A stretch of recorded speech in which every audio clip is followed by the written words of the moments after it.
Hey guys, what's up? This is Trip from tripadvice.com coming to you from London, England. You can see in the background over here. And I got a part 2 for you.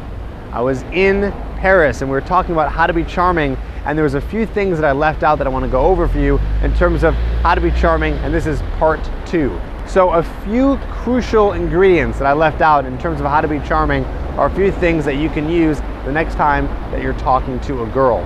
So my first tip is this: when you're talking to a girl, in order to be your most charming self, you have to make sure that she feels special. A girl feels charmed when she's feeling special and when you're making her feel like she's the only one in the room. And I've talked about this in some previous videos in terms of how to do that. It's about creating that bubble. It's about creating that moment between you and her so she feels special in your eyes. And this is done through asking her questions about herself, or just asking her anything that's going to seem more personal and getting on that personal level. So that's what you want to make sure you do to become charming. You want to make her feel like she is special and, again, the only person in the room. Okay, my next 2 tips here have to do with being too charming. So there is a fine line between being charming and not charming enough, and also being too charming. And yes, being too charming can actually hurt you, and there's 2 big consequences of this, and I'll go into them right now. The first consequence of being too charming is coming off needy.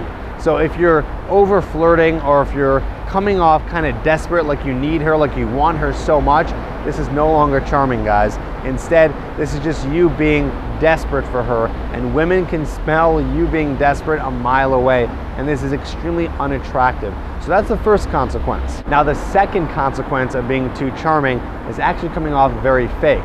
So if you use a bunch of scripted lines or routines, and you're just kind of charming every single girl in the room, or you're trying to charm every single girl in the room, you're not going to be authentic, you're not going to be real, and this is also going to be putting you in what I call the player zone, right? So she's going to see you more as a player and not actually as a guy that's interested in her, rather just trying to get in her pants, and this is going to cause you to, again, not be charming, and she's going to be unattractive. So remember those few things. So remember those, and if you haven't seen the first video on how to be charming, I'm going to put it up on the screen right now so you can check out the first 3 tips on my charm formula.